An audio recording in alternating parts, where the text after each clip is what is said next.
तुम अपनी फाइल और रिपोर्ट में तो 6 महीने की प्रेगनेंसी दिखा सकती हो, लेकिन असल में तो तुम्हारी प्रेगनेंसी में सिर्फ 1.5 महीना बचा है। उसका क्या? ये पकड़। क्या हुआ आजी? कुछ नहीं, थक गई ना? कितनी बार कहा तुझे इतनी भागदौड़ मत किया कर, लेकिन तू सुनती ही नहीं।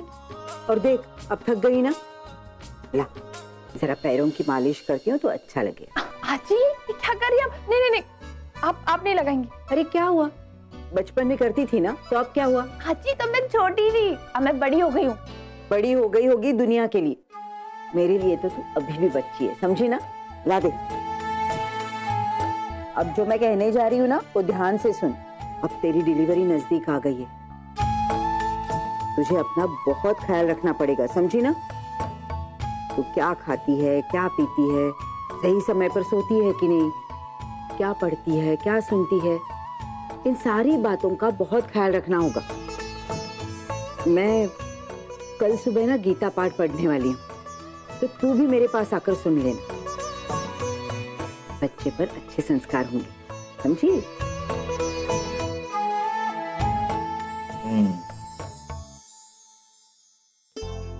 आई, ये ऑनिर भी ना बिल्कुल मानव की तरह है। जैसे मानव इस घर को अपना समझता था, हमारे सुख दुख को अपना सुख दुख समझता था, वैसे ही ऑनिर भी है। शादी में देखो कितनी मेहनत कर रहा है, कितना काम करा रहा है, जैसे इसके अपने घर में कोई शादी हो। अगर आई ऑनिर नहीं होता तो पता नहीं मैं अकेला ये सब काम कैसे करता। बिल्कुल सही कह रहे हैं तू। मुझे भी आजकल ऐसा लगता है कि मेरे एक नहीं, मेरे 3 बेटे हैं। एक तू, एक मानव और एक ये ऑनिर।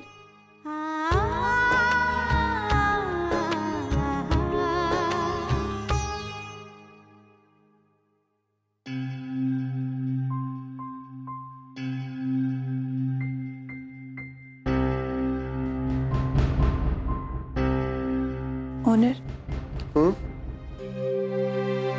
आज मैं आई के साथ हॉस्पिटल गई थी। वहां मैं उस गायनेक से मिली जिसने मेरा चेकअप किया था और मुझे प्रेग्नेंट कोड किया था। उन्हें अगर वो आज आई को कुछ बता देती तो पता नहीं। आपको पता है जैसे जैसे डिलीवरी डेट पास आती जा रही है ना, उन्हें मुझे बहुत डर लग रहा है, पता नहीं क्या होगा। मिस्टी, डोंट यू वरी, मैंने सारी चीजें पहले से वर्कआउट कर लिया। तुम्हारी डिलीवरी यहां पर नहीं होगी, पूना में होगी। मेरा एक फ्रेंड है पूना में, मैंने उससे बात करी, तुम्हारी डिलीवरी हम लोग वहीं पर करवाएंगे। हम लोग आज से कुछ दिन के बाद यहाँ से पूना चले जाएंगे, ये बहाना बना के कि भगवान के दर्शन करने के लिए जा रहे हैं, और फिर वहां से मैं वापस अकेला लौट आऊंगा। और जब तुम्हारी डिलीवरी होगी तो हम ये कह देंगे कि प्रीमेच्योर डिलीवरी थी। लेकिन ओनर, आप अकेले वापस आएंगे तो घर वाले आपसे पूछेंगे ना कि आप अकेले। अब देखो मिस्टी, मैंने इस बारे में अब तक सोचा नहीं है कुछ, मैं कुछ जल्द सोच लूंगा। हाँ, ये कह सकते हैं कि तुम्हारी प्रेगनेंसी में कुछ कॉम्प्लिकेशंस हैं और इसीलिए तुम्हें वहीं पे रुकना पड़ेगा और तुम सफर नहीं कर सकती, या कुछ और बोल देंगे। फिलहाल मिस्टी, तुम्हारा यहाँ से निकलना ज्यादा इंपॉर्टेंट है। लेकिन ओनर। मिस्टी, तुम्हें मुझ पर भरोसा नहीं है? Don't you trust me? Owner, कैसी बातें कर रहे हैं आप पे भरोसा नहीं करूंगी तो फिर और किस पे करूंगी? आप ही तो है जो मुझे हर मुसीबत से बचाते हैं। आप ही तो है जो मेरे दोस्त हैं। तो बस फिर बिल्कुल निश्चिंत रहो तुम, और अभी से इस प्रॉब्लम की जड़ तक मैं पहुंचूंगा और तुम्हें किसी भी हाल में सही सलामत बाहर निकालूंगा। मिस्टी, मैंने ये बात तुम्हें पहले भी कही है और अब भी कहना चाहता हूं कि मैं हमेशा से तुम्हारे साथ हूं और हमेशा रहूंगा। तुम बस अपने बच्चे की फिक्र करो और किसी चीज की नहीं। बाकी चीजों की टेंशन देने के लिए मैं हूं। अरे, मैं तुम्हारे लिए एक चीज लेकर आया था, तुम्हें बताना ही भूल गया। क्या? एक सेकंड, दिखा दो।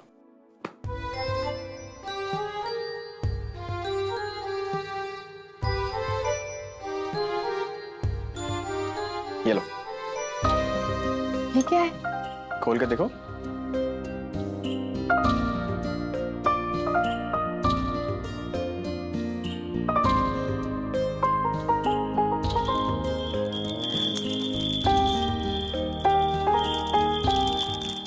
वाह, विंड चाइम। ऑनर, ये तो बहुत सुंदर है।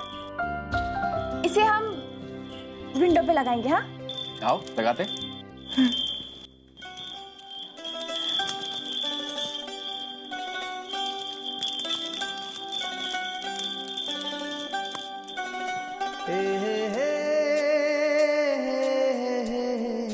बाय द वे, ये सिर्फ तुम्हारे लिए नहीं है, मतलब ये हमारे बच्चे के लिए भी है। जब वो उसकी मधुर आवाज सुनेगा तब उसे काफी सुकून मिलेगा। और जब तुम पूना में अकेली रहोगी तब इसकी आवाज सुनकर तुम्हें मेरी याद भी आएगी और तुम्हें अकेलेपन का एहसास भी नहीं होगा। Thanks honour. You are welcome.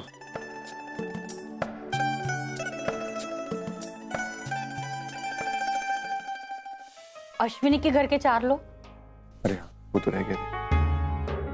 अच्छा, जो मनोज है उसको बुलाना है ना। लेकिन इतने सारे लोग हो जाएंगे विनोद, खर्चा कितना बढ़ जाएगा। मंजू, तुम चिंता मत करो, मैंने बैंक में लोन के लिए अप्लाई कर दिया है और 1-2 दिन में लोन अप्रूव हो जाएगा। वैसे तो मिस्टर मित्तल सादगी के साथ शादी करना चाहते हैं, लेकिन अपनी तरफ से तो हम कोई कसर नहीं छोड़ सकते ना। विनोद, हम चाहे जितना कर लेकिन मिस्टर मित्तल की बराबरी नहीं कर पाएंगे। वो तो कभी भी नहीं कर पाएंगे, लेकिन कम से कम जो बन पड़ता है वो तो कर सकते हैं ना।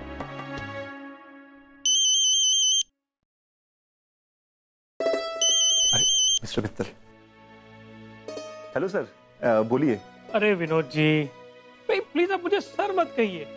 भाई एक ससुर अपने होने वाले दामाद को सर कहेगा तो क्या कहेगी दुनिया। हाँ, सॉरी सर, सॉरी, इनफैक्ट आदत पड़ चुकी है ना, तो इसकी वजह से। ठीक। अच्छा, मैंने सुना आपने कुछ बैंक में लोन के लिए अप्लाई किया है। जी, वो एक्चुअली शादी ब्याह का मामला है तो। मैं समझ सकता हूँ, लेकिन कहाँ आप ये बैंक के चक्कर में पड़ रहे हैं। अब मैं ऐसा कहूंगा कि भाई मुझसे पैसे लीजिए तो आप कहेंगे भाई होने वाले दामाद से मैं कैसे पैसे ले सकता हूँ, है ना। आप गलत भी नहीं। तो इस बात पर मेरे पास एक सॉल्यूशन है। आप बैंक से लोन ले, उससे बेहतर है कि आप मेरी कंपनी से लोन लीजिए। कोई इंटरेस्ट नहीं, 0% इंटरेस्ट, और आपकी सहूलियत के हिसाब से आप पैसे लौटा दीजिएगा। अब प्लीज इसके लिए मना मत कीजिएगा। लेकिन ये लेकिन वेकिन नहीं विनोद जी। देखिए, अब इतना हक तो बनता है ना मेरा। हाँ, मैं अपने अकाउंटेंट को अभी फोन करता हूँ, आपको जो रकम चाहिए उसे कह दीजिए, आपको पैसे मिल जाए। ठीक है। मैं आपका थैंक यू कैसे करूं, आप इतना सब कुछ कर रहे हैं कि। नहीं विनोद जी, मैं अपनों के लिए कर। मैं रखूं फोन। हाँ ठीक है, okay, thank you, bye.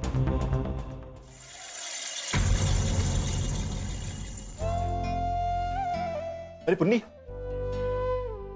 Manju, हमने पुन्नी को कितना गलत समझा था।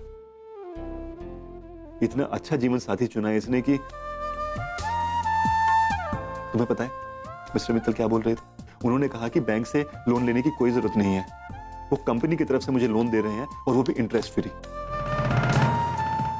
शादी में इतना कुछ कर रहे हैं और उसके ऊपर ये सब कुछ।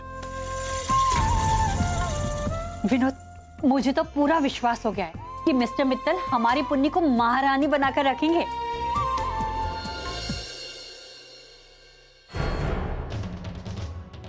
देवा, इस मित्तल के दिमाग में चल क्या रहा है? पहले वो शादी के लिए बिल्कुल ही तैयार नहीं था और अब ये सारी तैयारियां, ये लोन एहसान पर एहसान किए जा रहे हैं। आखिर चाहता क्या है ये? भाई साहब, जरा पूजा का थाल बना दीजिए। जी। इसमें दुर्वा डाल दीजिए। ये अगरबत्ती भी दे दीजिए।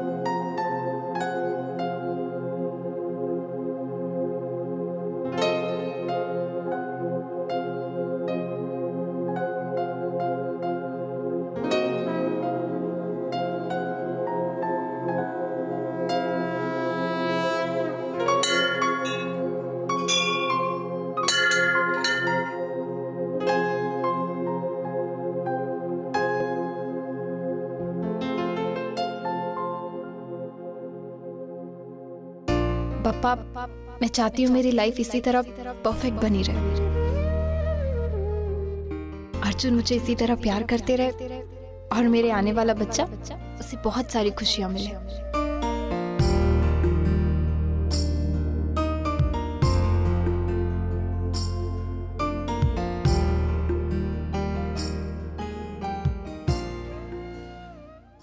पप्पा, ओवी के चेहरे पे ये मुस्कान बनाए रखना मुझे ताकत दी कि मैं उसे सारी खुशियां दे, हमारे बच्चे को सारी खुशियां दे।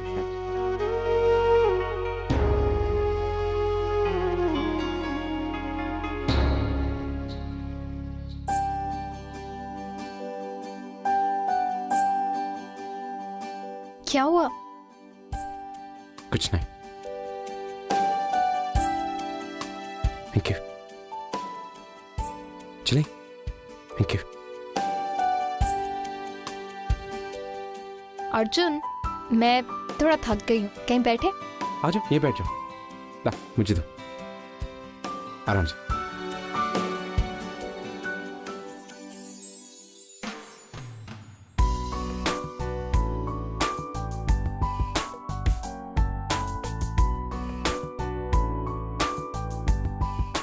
अर्जुन, ये क्या कर रहे हो? मुझे पता नहीं ये करते क्यों है, बड़े बुजुर्ग किया करते हैं तो मैंने सोचा हम भी ट्राई कर लेते। वैसे अर्जुन, एक बात पूछूं? पूछो। तुम्हें ये पूजा सब के बारे में इतनी नॉलेज कब से होने लगी? मतलब तुम्हें एग्जैक्टली पता है कि पूजा की प्लेट में क्या क्या होना चाहिए? ओवी, इसे प्लेट नहीं, इसे पूजा की थाली कहते हैं। Oh sorry. आई बिलीव कि पूजा करने के लिए तुम्हें कोई विधि या कोई मंत्र की जरूरत नहीं पड़ती, मन में श्रद्धा होनी चाहिए। वैसे इंडिया आने के बाद मैं काफी बदला हूं, काफी सारी चीजें बदली हैं, तो यूं देख देख के सीख लिया मैंने सब। वैसे एक बात बताऊं, जब मैं छोटा था ना तो मॉम मुझे मंदिर लेकर जाया करती थी। तब हम पहली बार कनाडा शिफ्ट हुए थे। वहां के मंदिर में मेरी उंगली पकड़ के मुझे सीढ़ियां चढ़ाती थी, मंदिर में माथा टिकाती थी, प्यार से तिलक लगाती थी, इतना बड़ा। और I don't know why, but जब कभी मैं किसी मंदिर में आता हूं ना तो मॉम की बड़ी याद आती है।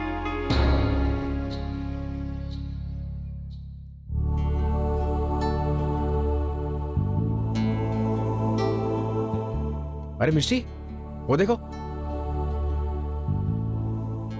अर्जुन और ओवी भी आए हैं। आओ।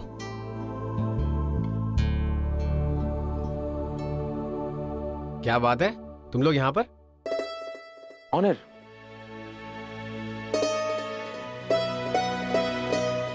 वो एक्चुअली ओवी का मन था कि उसे मंदिर जाना है तो तुम्हें उसे ले आया। अरे वाह, ये तो बहुत ही अच्छी बात है। ऐसी जगह पर आना और यहाँ पर आकर प्रार्थना करना बच्चे पर काफी अच्छा असर देता है। आपको एक और अच्छी बात बतानी थी। हाँ बताओ ना। ओवी ने ड्रिंक करना छोड़ दिया। Wow, that's great. That's a superb news. मुझे जानकर बहुत खुशी हुई। अब आप लोग अंदर नहीं आओगे? नहीं, वो हमारे दर्शन हो गए। ओके, हम जरा दर्शन करके आते हैं। चलो।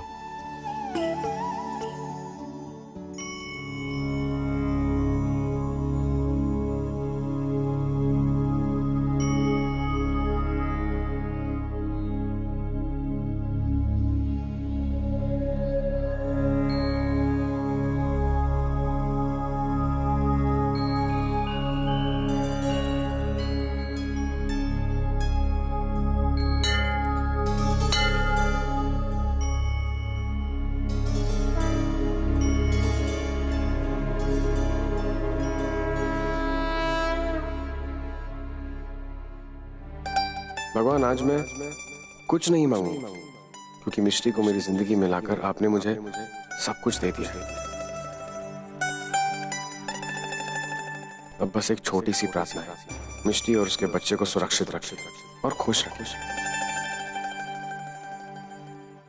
बप्पा, अर्जुन और ओवी के रिश्ते में बदलाव आ रहा है। वो दोनों एक दूसरे के करीब आ रहे हैं। मैं आपसे प्रार्थना करती हूँ कि अर्जुन और ओवी अपनी जिंदगी में हमेशा खुश रहे।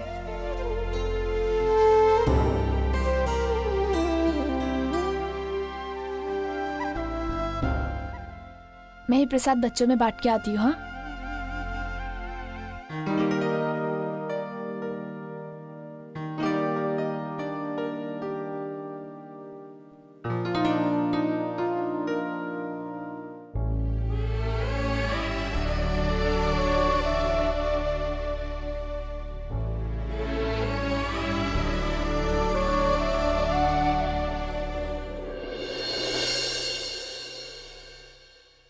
तुम लोगों ने इन गरीब बच्चों को भगवान का प्रसाद बांट करके बहुत ही नेक काम किया है। भगवान तुम दोनों की जोड़ी सलामत रखे।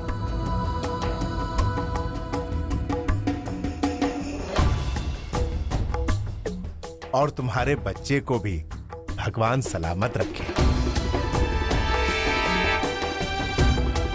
नहीं पंडित जी, वो आपको गलतफहमी है। वो मेरी बीवी वहां पर है जी।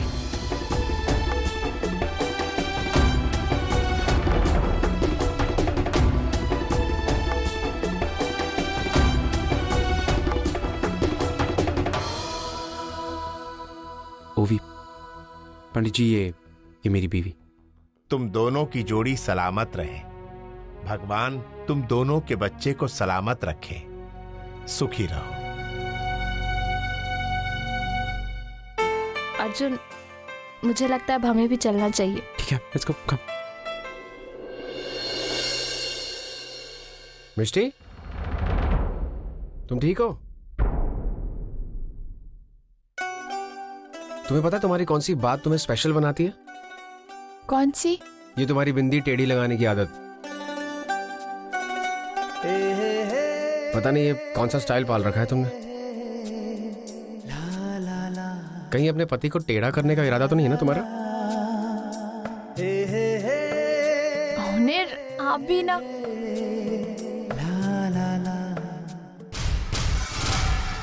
What a pleasant surprise, हाँ? भाई चांद इतनी सुबह सुबह यहाँ पे। Good to see you, sweetheart. आप मुझसे शादी क्यों करना चाहते हैं? ये क्या? ना हाय ना हेलो, हाँ? सीधा डिशुम डिशुम। मेरे सवाल का जवाब दीजिए। आप चाहते क्या हैं? आप अचानक से शादी के लिए तैयार हो गए। मेरे बाबा को लोन तक दे दिया आपने। शादी की सारी तैयारियां भी आप ही कर रहे हैं। मुझे तो कुछ समझ में नहीं आ रहा। जब मैं आपसे शादी करना चाहती थी तब तो आप मुझे एक चौल वाली मामूली लड़की बुलाते थे, मेरी इंसल्ट किया करते थे। और अब आप वही चौल वाली मामूली लड़की से शादी करना चाहते हैं, सबके सामने प्यार का ऐलान कर रहे हैं। रिलैक्स, बीच में सांस भी लिया करो यार। एक ही सांस में इतने सारे सवाल करोगी तो। वैसे तुम्हें बड़ी जल्दी होती है ना हर चीज जानने की। Just relax. मैंने अभी सिर्फ शादी के लिए हाँ कही, शादी थोड़ी ना की है? मतलब अगर आपको शादी करनी ही नहीं थी तो वहां आकर उस दिन मेरा साखरपुड़ा क्यों तोड़ा? ओहो, बड़ी चालाक हो पुन्नी। हाँ? इतनी सफाई से तुमने अपना साखरपुड़ा तोड़ने का पाप मेरे सर पे डाल, है ना? ऐसे मुझे पता है ये सब कुछ तुम्हारा किया धराया है। तुम ही शादी नहीं करना चाहती थी उस प्रदीप से। हाँ, मैं उससे शादी नहीं करना चाहती थी, लेकिन फिर भी अपनी आई बाबा की खातिर मैंने। आई बाबा के लिए? तो ये बताओ कि हमारी तस्वीर उस प्रदीप को क्यों भेजी? ऐसे मानना पड़ेगा पुन्नी तुम्हें, क्या चाल चलिए तुमने।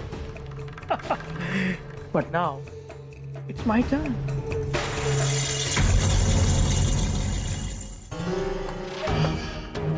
ये अब ये क्या है? छोटे मोटे कागजात है, बट इट्स वेरी इंपॉर्टेंट। हमारी रिलेशनशिप का फ्यूचर यही तय करेगा। मैं तभी शादी कर सकता हूं जब तुम इन कागजात पे साइन करो।